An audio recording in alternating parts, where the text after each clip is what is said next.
existing belief is not evidence or a demonstration of the rationality of that belief. Okay, now that was for the viewers because, obviously.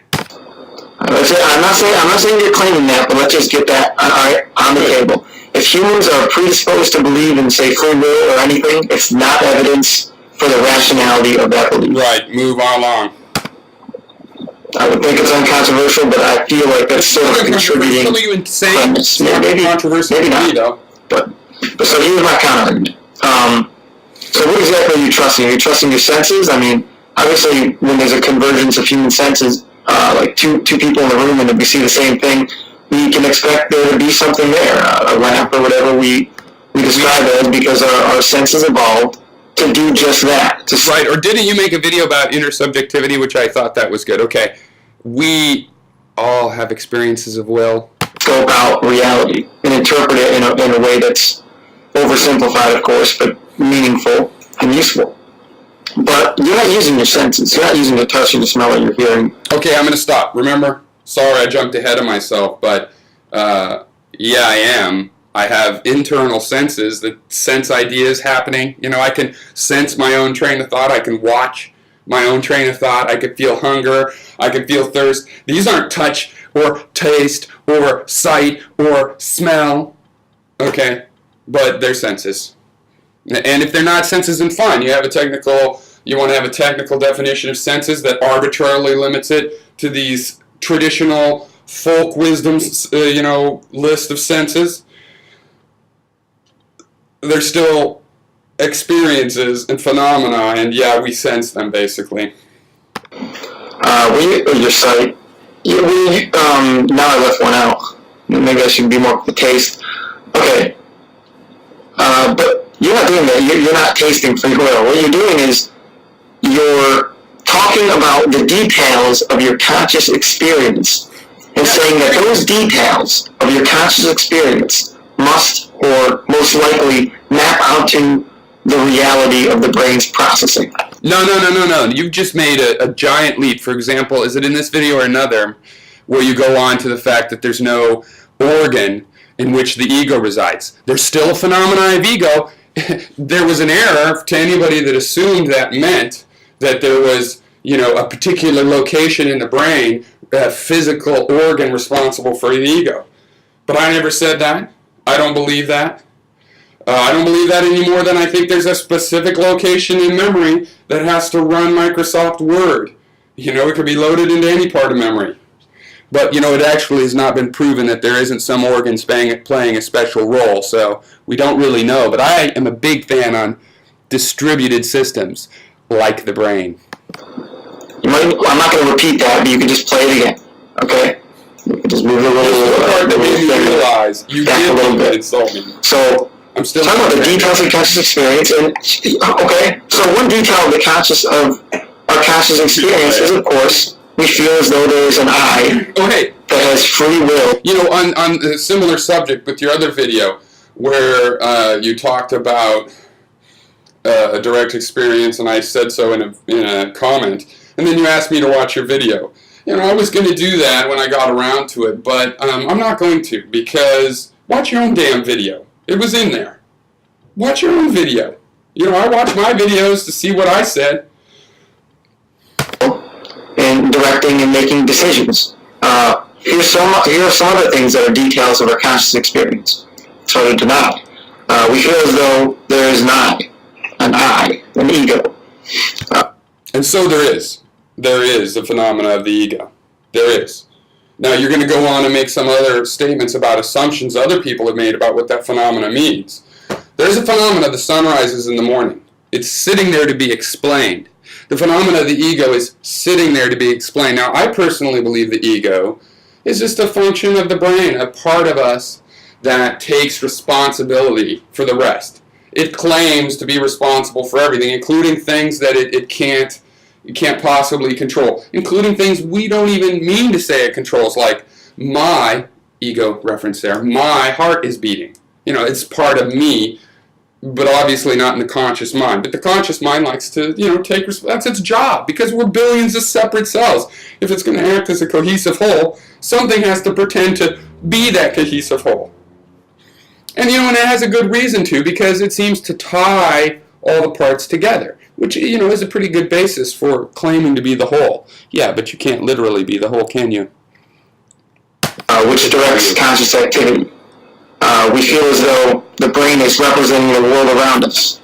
It's just a detail of a conscious experience. We just feel like we're in the world. It really is embedded. I don't feel that way. I feel I have a model of the world. And I think if you look closely enough, it's pretty easy. It's not even just biological. There's plenty of the philosophers that I respect, including Pyrrho of Elis, that realize that we just had a model of the world. Just like free will is. And I agree that it is embedded in our frame of thought, our conscious experience. We feel as though the brain is representing the world around us, and that now, in the real world, maps perfectly into now in our conscious experience. That is, when I'm looking at right now a camera, I feel like that camera exists. If my hand's moving right here, I feel like it's moving in the real. Dude, you also feel like this is because you have measurement devices known as sense organs. They give information that allow you to build a model. That's also how you feel. That's also how you fucking feel, right? That's part of how you feel. That's part of appearances. It really bothers me when I point out that things are only based on how they appear to us, that so many people react to that and say, well then, hey, anything goes. No, you're missing one thing. Honesty. You see? Honesty. I don't want to fool myself. I don't want to fool myself. I want to know how things really are. So, sure, 10,000 years ago or 20,000 years ago, maybe I would have agreed, yeah, I directly experienced, but I kept looking. And I'm willing to keep looking for free in the case of free will. But you guys have jumped the gun. You've said, hey, our senses deceive us, so this must not be true. No, that your senses deceive you means keep your mind open. Keep doubt. Look more closely. And if you look closely, excuse me, you'll see that there is a phenomena of will, a phenomena of you choosing to create actions that are within the realm, the domain of possibilities.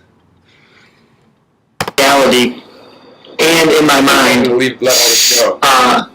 In a synchronous manner.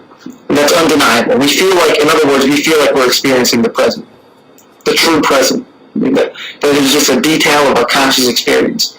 Another detail of our conscious experience, I can't come up with one now.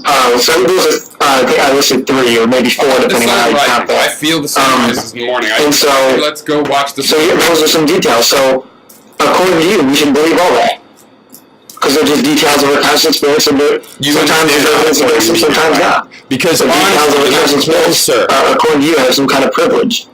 No, you have no privilege, but you only have privilege, but you only have information from your experiences. Don't pretend you're jumping past your experiences. Don't pretend you don't have the choice to doubt all of your experiences. All you have the choice to do is doubt experiences that you've had in the past enough that you can get new experiences that give you a bigger picture.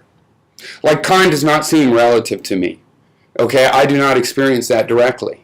But I do experience the information, knowledge about the experiments that demonstrate that, time is relative. See, I mean, now let's look again at the things I listed. There's an I that directs conscious activity. There's no central processor in the brain. That does not map onto the physical brain. So, in what way does that mean that there isn't an I? In what way does that means that the sensation of I is somehow a phenomenon of a distributed parallel system?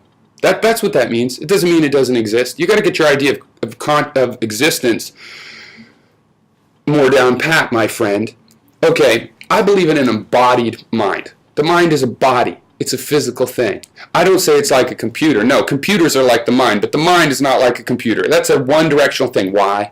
Because we created computers trying to model the mind. So there are some similarities, but they're mostly in the one direction. We have an embodied mind, though. We have a material mind. Okay, that's how that seems to be to me. So I already understand that there is no direct connection, that it is a indirect connection, but there still is a connection to something. If we happen to be, like, philosophers have argued, what if life is a dream? Well, what if it is? If it's a dream in where the laws of physics are consistent. That makes it unlike a sleeping dream. So if it's dreamlike, fine. You actually believe it is kind of dreamlike, the physical world. I think there is an aspect of saying that it's dreamlike and surreal.